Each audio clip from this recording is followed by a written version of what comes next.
আমরা মেয়েরা বরাবরের মতো আমাদের ঘরের আসবাবপত্র, ফার্নিচার বা আমাদের আশেপাশে যা কিছু আছে তা নতুন নতুন করে সাজাতে ভীষণ ভালোবাসি। যে সমস্ত মেয়েরা সাংসারিক তারাই বুঝবেন যে এর আনন্দটা কতটুকু। তারা এই সুখটা উপলব্ধি করতে চায় প্রতিনিয়ত। তা আমিও জানি না কতটুকু সাংসারিক, তবে আমি চেষ্টা করি আমার পরিপাটি করে রাখার জন্য চারপাশটা।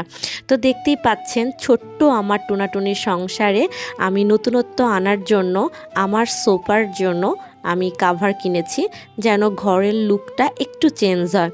তো আমি হালকা কালার চাইলেই নিতে পারতাম, কিন্তু যেহেতু সবসময় রাফ ইউজ করার জন্য তো আমি একটা ডিপ কালার খুঁজছিলাম। তো দেখতেই পাচ্ছেন খুব সুন্দর আমাদের প্রোডাক্টটা চলে এসেছে হাতে, একদিনের মধ্যেই পেয়েছি। ও হ্যাঁ, বলতে ভুলেই গিয়েছি, আমি যেদিন পেজে অর্ডারটা কনফার্ম করেছিলাম তারপর তারা বেশ কিছুদিন সময় নিয়েছে আমাদের কাছ থেকে এই প্রোডাক্টটা তৈরি করার জন্য।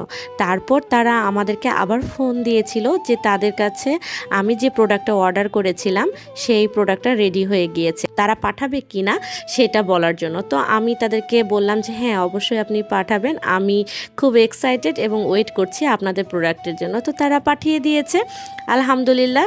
একদিনের মধ্যেই আমি পেয়ে গিয়েছি। আমি মনে করছিলাম 2 দিন দেরি হবে, তো একদিনের মধ্যে পেয়েছি এবং পাওয়া মাত্রই আমার মেয়ে তো খুব এক্সাইটেড ছিল ঘরের লুক চেঞ্জ করার জন্য। ছোট্ট এই টোনাটুনির সংসারে আমার এই টোনাটুনির বাচ্চাটা খুবই খুশি হয়েছে তার মার সাথে এই ঘরের লুক চেঞ্জ করার জন্য।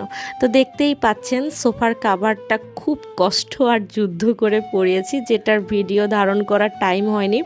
কিন্তু এই যে আমার ঘরের যে নতুন লুকটা, এটা আপনাদের কাছে কেমন লেগেছে সেটা জানার বড্ড ইচ্ছে করছিল আমার। এই লোভটা আমি সামাল দিতে পারছিলাম না। তো এই জন্য এই ছোট্ট ভিডিও ব্লগটা আপনাদের জন্য করা।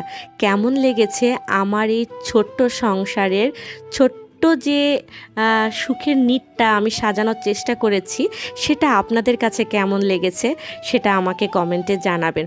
আশা করছি ভালো লেগেছে। আমার কাছে অনেক অনেক বেশি পছন্দের হয়েছে।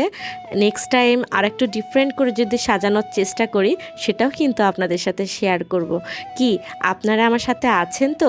যদি সত্যি থেকে থাকেন লাইক, কমেন্ট এবং ফলো করবেন আর শেয়ার করতে ভুলবেন না। ভিডিওটা এখানে শেষ করব। শেষ করার আগে আমার মেয়ের বানানো, যেটা ক্লে দিয়েও বানিয়েছে, একটা ডোরমেট, তো আমার কাছে খুব ভালো লেগেছে। আপনাদের কাছে কেমন লেগেছে ওর এই ছোট্ট চেষ্টাটা সেটা কমেন্টে জানাবেন। মেইন ডোর খুলে আমার এই ড্রয়িং রুমটা প্রথমে পড়ে